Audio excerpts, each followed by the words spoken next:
De volta com o Educador Entrevista, vamos falar um pouquinho de avaliação neuropsicológica aqui na companhia do Everton Basílio. Everton, gratidão pela participação conosco. Boa tarde. Boa tarde, Luciano. Boa tarde aos telespectadores. Eu que agradeço mais uma vez a oportunidade de estar aqui na Educadora e um compromisso de passar uma informação, um adendo à população sobre a avaliação neuropsicológica. Para quem não ouviu falar, não conhece, né, o que é uma avaliação neuropsicológica? Perfeito.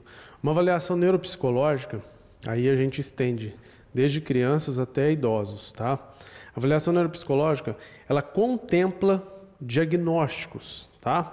É uma avaliação feita através de testes e escalas adaptados para a idade da pessoa, onde a gente busca medir o cognitivo, o emocional e o comportamental deste paciente.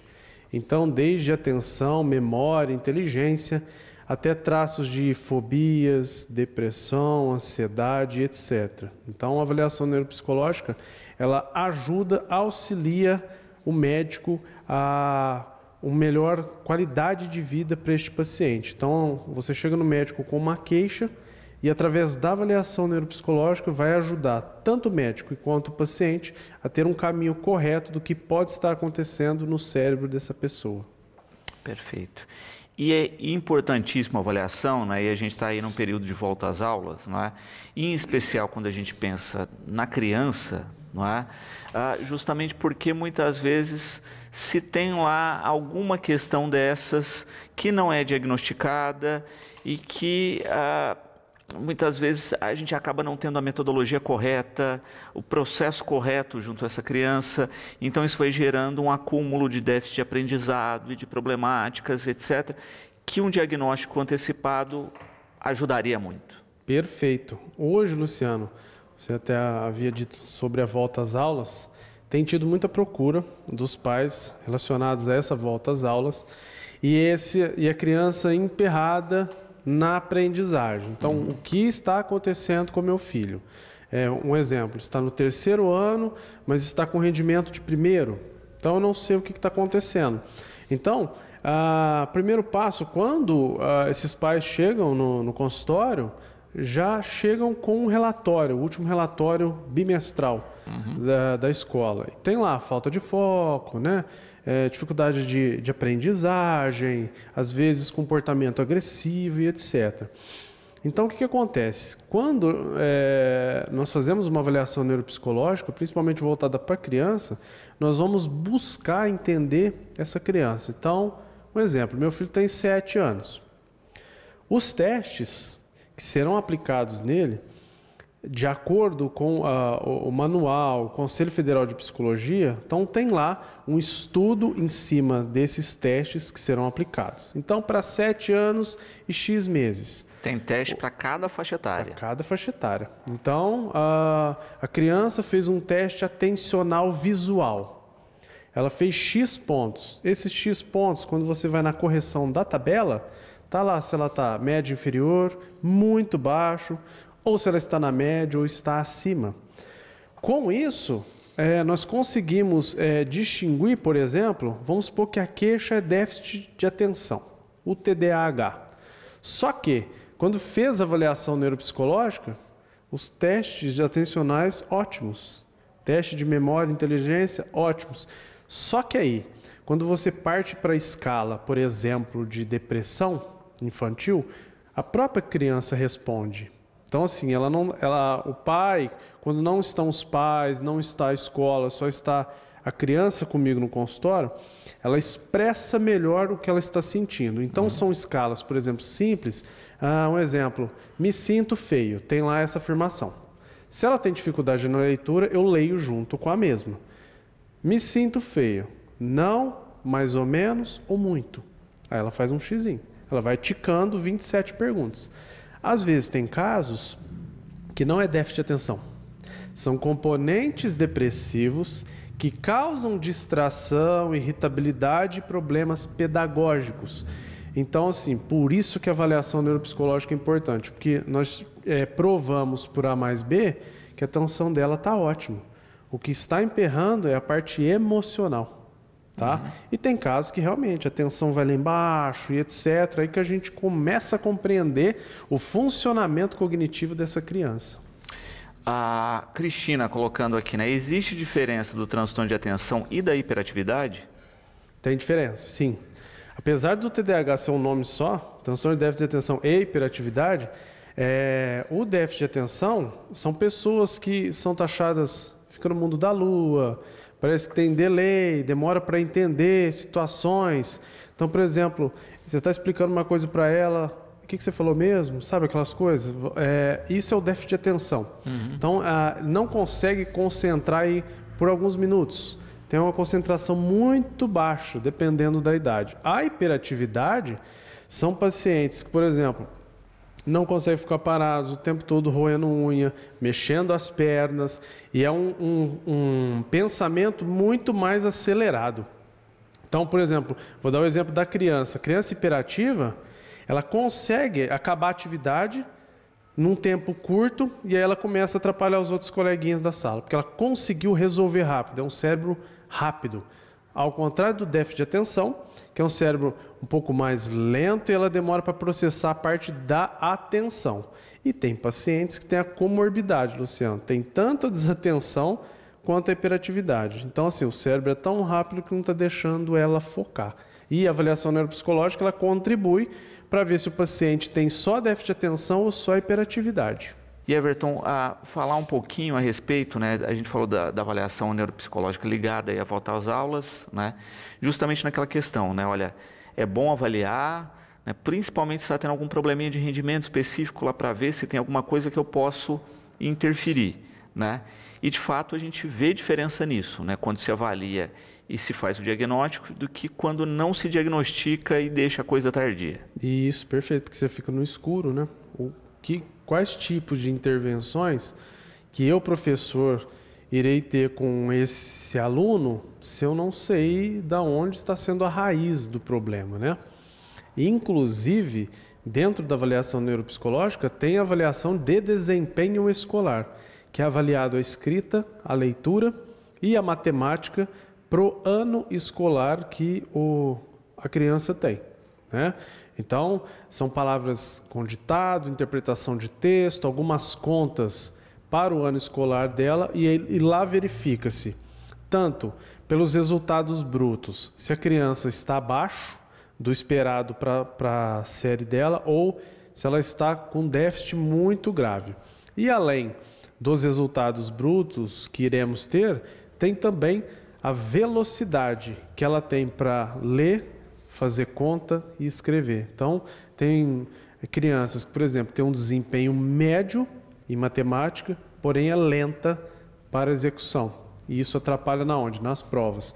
Então, dentro desta avaliação, dá para a gente saber também se é um transtorno de aprendizagem, né, voltado para dislexia, alguns transtornos que nós temos, ou se é apenas uma dificuldade de aprendizagem, porque a dificuldade de aprendizagem seria secundária a algo. Então, por exemplo, meu filho tem muita ansiedade, tem componente depressivo e com isso ele tem uma dificuldade na escola. Ou é uma coisa primária, ele tem um transtorno de aprendizagem que não faz ele aprender. Então, dá para distinguir os dois. Muito bom. E é interessante isso, né? Porque uma outra coisa que se fala pouco é que muitas pessoas sofreram a vida toda com uma questão dessas e a gente tem tido muitas pessoas hoje com um diagnóstico tardio. Isso, maravilha. Hoje em dia, adultos procurando avaliação neuropsicológica para descobrir N fatores, inclusive, por exemplo, questão do autismo, né? Hoje tem adultos aí, 28 anos, 30 anos, que faz uma avaliação neuropsicológica para descobrir se aquele isolamento da infância, aquela situação de bullying, quietinho, considerado nerd da sala, por exemplo, se era uma timidez normal ou se era voltado para o transtorno do espectro do autismo. Então, também os adultos têm procurado um TDAH tardio também, transtorno de aprendizagem. Hoje eu tenho meu trabalho, só que lá em situações no serviço, quando vai para a parte de escrita, eu não consigo né? Tanto ter uma coordenação motora boa para a escrita, quanto interpretar situações. Então, isso pode estar relacionado ou com alguma situação de aprendizagem ou com déficit de atenção, por exemplo. Então, os adultos têm descoberto tardiamente, porque antes não se falava tanto nos transtornos igual nós temos visto aí na mídia, né? E muitos, de fato, né, como você coloca, têm procurado fazer avaliação e têm compreendido a sua situação de vida, né? Muita gente sofreu com essas questões a vida toda e mesmo na fase adulta você consegue fazer ajustes, né? Porque, de fato, olha, entendi por que isso me complicou a vida toda e como é que eu devo agora... Isso, vai reajustar a rota, né? Então, agora sim, sei o que eu tenho. Agora, a partir de agora, quais são as minhas recomendações diante do que eu descobri? Aí tem as recomendações, porque o que é importante de salientar aqui? Após a avaliação neuropsicológica, além das recomendações e encaminhamentos, é gerado um laudo para essa criança, para esse paciente. Com esse laudo, com as hipóteses, recomendações e tudo mais, esse laudo vai para a escola, vai para os pais. Meu filho também precisa de fono, precisa de psicopedagoga. O laudo também vai para estes profissionais, que já chega mastigado o que trabalhar com este paciente. Então já tem todas as recomendações lá do que nós descobrimos deste paciente. Perfeito. E nessa virada, né? Por exemplo, olha, se a gente está com uma criança, já tem um atendimento pontual lá, a gente não tem esse acúmulo de situações que vão ocorrer, por exemplo, com uma pessoa que fez diagnóstico tardio, né? E também eu acho que a gente tem uma outra questão que é, você tem um aparato ao redor, né? Então a família que vai compreender a situação, a escola hoje já tem preparo, ou seja, é informada, também vai entender, né, esse processo. Um sujeito na fase adulta hoje, né? Como que ele chega, por exemplo, no trabalho, né? Ainda a gente não tem esse acolhimento social como no caso da escola. Diferente de... realmente. No caso do adulto, algumas empresas, alguns lugares aí, prestadores de serviço, respeitam aquela situação do laudo, né? O que foi descoberto e tudo mais. Agora, tem situações que às vezes, vamos supor, o próprio empregador tem aquela cabeça de anos passados, que assim, não acredito que exista isso, não acredito que exista aquilo. E aí quem sofre é o funcionário, por exemplo. Então, eu procrastino demais, eu tenho muitos erros no meu trabalho, só que aí você vai descobrir, o paciente teve um déficit de atenção a vida toda, isso foi passando, aí descobriu. Se é um empregador colaborador que entenda realmente a questão da saúde mental e tudo mais, com essa medicação e com melhor ambiente de trabalho, ele consegue ajustar as velas legal. Então, quando tem colaboradores, é muito interessante. Então, o que eu gosto assim no adulto, que eu acho muito mais completa a avaliação? Por exemplo, tem questionários que você vai responder sobre você, Luciano. Eu me considero que eu procrastino, nananana. O empregador, a esposa, a mãe, responde sobre esse paciente. Então, você tem a visão do patrão, a visão do familiar e a visão do paciente. As três visões vão para o laudo para você detectar se são as mesmas falhas nesses três ambientes diferentes. É muito importante também. Perfeito. Isso dá um ajuste, de fato, até no diagnóstico, etc. Ajuda demais. E também por isso, né? O diagnóstico ele leva um período aí, né? Você tem uma avaliação, não é um examezinho que eu vou lá, espeto o dedo e a maquininha processa. Isso, geralmente de 4 a 8 sessões, né? De 4 a 8 encontros que nós temos com o paciente entre 1 e 2 meses, que aí depois é geral do laudo, aí a gente consegue encaminhar esse paciente. Não é em um atendimento, a gente consegue fazer tudo, porque são vários testes aí aplicados neste paciente. Perfeito. E hoje a gente, falando aí da questão do diagnóstico tardio, hoje até com as redes sociais, eu já vi vários vídeos de pessoas falando a respeito disso, que receberam um diagnóstico e que isso ajudou a entender muita coisa da vida, muitos relatos emocionados mesmo, de entenderem que sofreram uma vida toda por não terem sido diagnosticadas no tempo correto. Dá a impressão que parece que sai do buraco.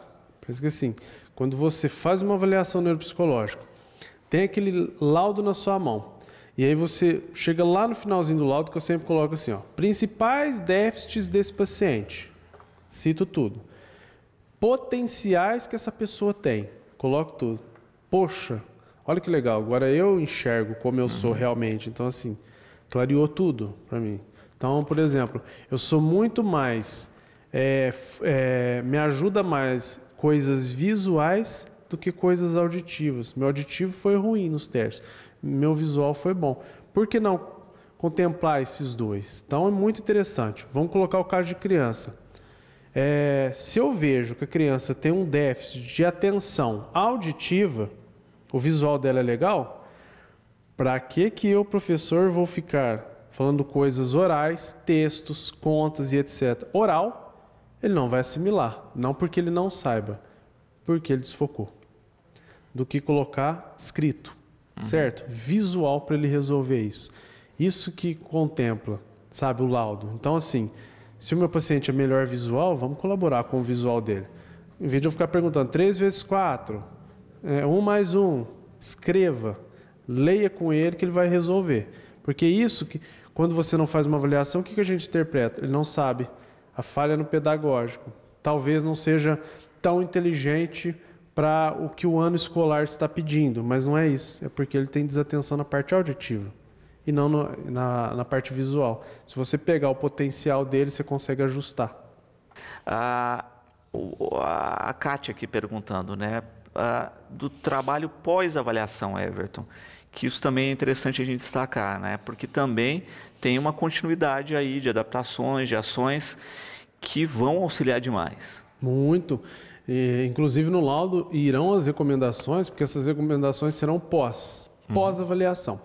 Então, a partir de agora, onde meu paciente será encaminhado? Necessita de medicação? Necessita de terapias? Então, ele saiu de lá e aí foi recomendado, um exemplo, tem um atraso de linguagem. Recomendações, fono, médico neuropediatra ou neurologista para ver aquela hipótese diagnóstica e atestar a hipótese diagnóstica, precisa de medicação ou não irá entrar, precisa de psicopedagogo, precisa de professor auxiliar na sala, isso é muito importante que eu até sublinho nos laudos o seguinte, vamos supor, a pessoa saiu transtorno de aprendizagem, dislexia, coloco as leis, tá, da dislexia hoje, tem a página para visitar. Sugiro acompanhamento de professor, de apoio na escola, sublinho, bonitinho. E aí o que acontece?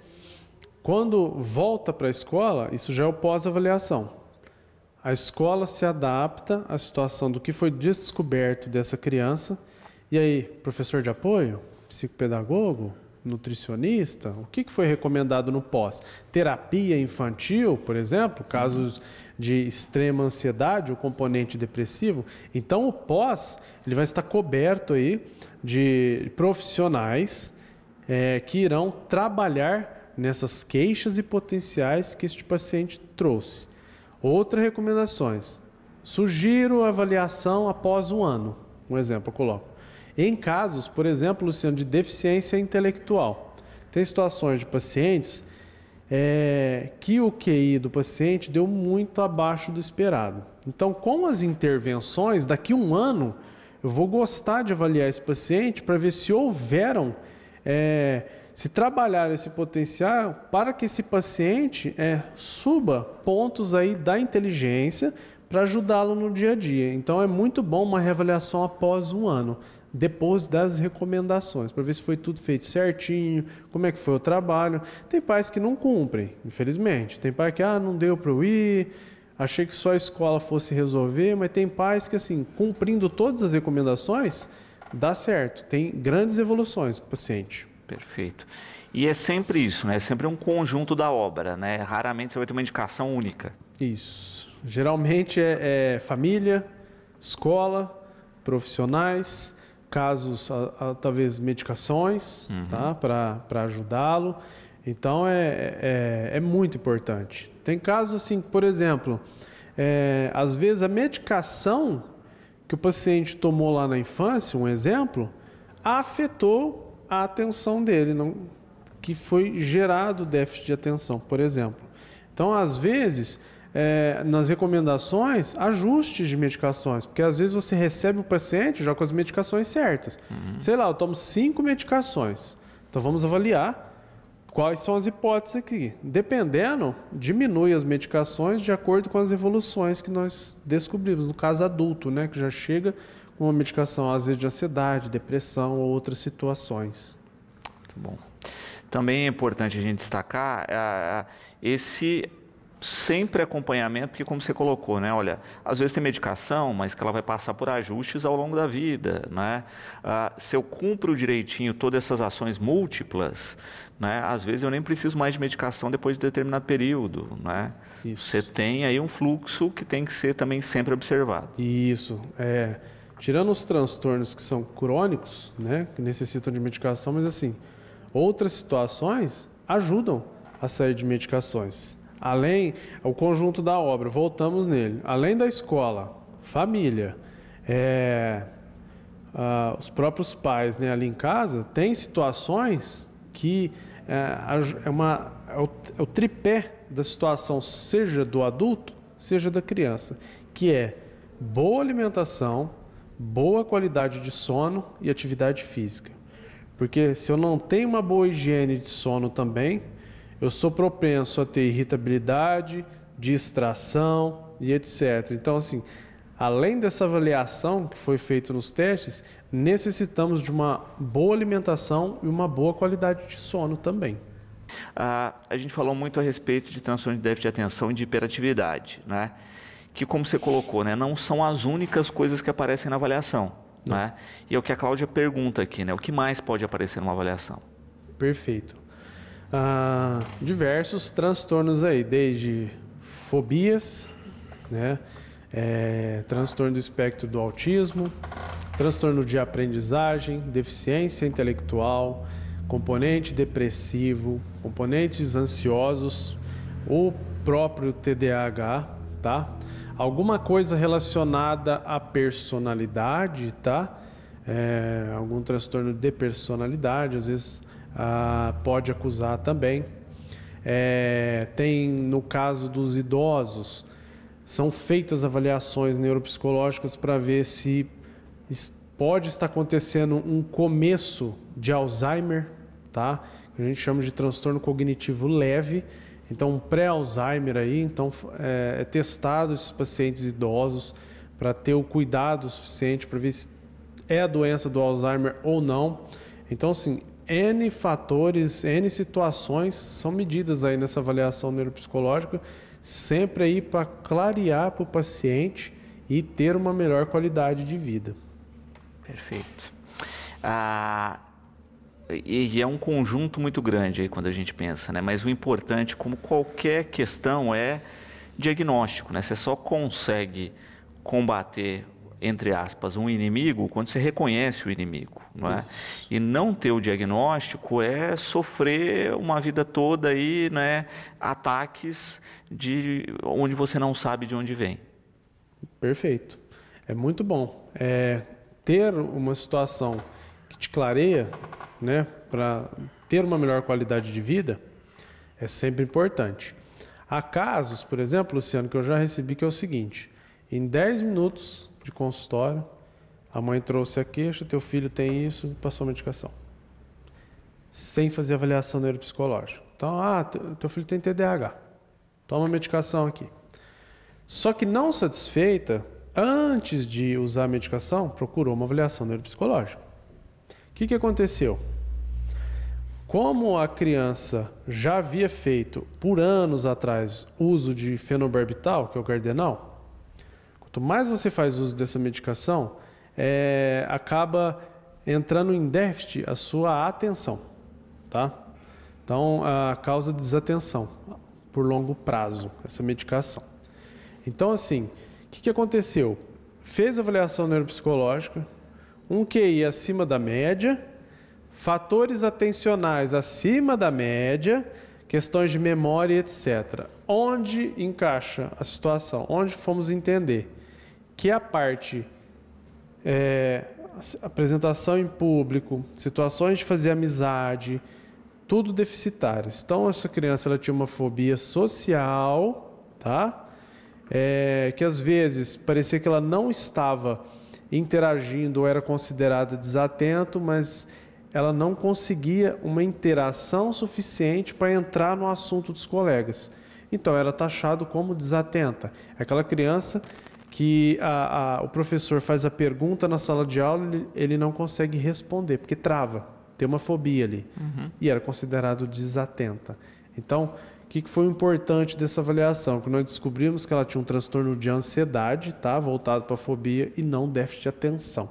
Por isso que é muito importante colocar pingo nos is dentro de uma avaliação neuropsicológica. Perfeito. E é interessante entender isso, não é? Porque cada caso é muito específico, não é? O perfil é muito individual, né, Everton? E as pessoas têm que entender que isso não tem receita de bolo, né? O filho do vizinho parece com o meu, né? Então vamos tentar agir da mesma maneira. Não é assim. Totalmente diferente. Eu me surpreendo com cada avaliação. Cada avaliação são resultados diferentes. Às vezes eu falo, nossa, tem paciente que nunca chegou nessa pontuação, tem gente que nunca chegou. Então, assim, cada avaliação a gente se surpreende com os resultados. E, assim, o perfil individual de cada um. Às vezes tem mães, eu quero fazer nos meus 2 filhos avaliação ao mesmo tempo. Totalmente diferente.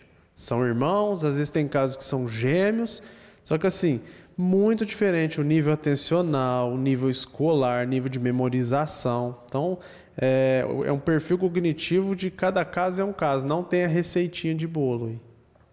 Perfeito. Para quem necessita de uma avaliação, né, ou quer entender mais o processo, quais os caminhos com você, Everton? Perfeito. Eu tenho uma página no Instagram, tá? Everton Neuropsicólogo. Lá, nessa página, além de ter os links para agendamentos, nós temos postagens relacionadas a transtornos, né? A entrevista que estamos fazendo aqui terão alguns trechos. É sempre importante procurar essa avaliação. Então, um dos caminhos é o Instagram e o outro é o WhatsApp. É 993164781. Também neste número a gente realiza os agendamentos para avaliação. Quem pode fazer? Todos. Desde crianças assim menores de 6 anos, um exemplo. Quem procura muito nessa faixa etária, Luciano? Casos do autismo, que a gente precisa entender. Até idosos. Muito bom. Everton, quero agradecer, como sempre, imensamente a participação conosco. Espero que as pessoas tenham mais atenção, né, nessa questão da avaliação neuropsicológica, e não só nela, né, mas no encaminhamento, no andamento depois dessa avaliação. E fica sempre o convite aqui para participar. Agradeço a participação. Agradeço também aos telespectadores por toda a atenção. E é sempre bom levar, né, informações para a população e que fiquemos atentos aí às situações psicológicas que merecem aí toda a devida atenção nessa avaliação neuropsicológica. E uma boa tarde a todos. Obrigado, Luciano.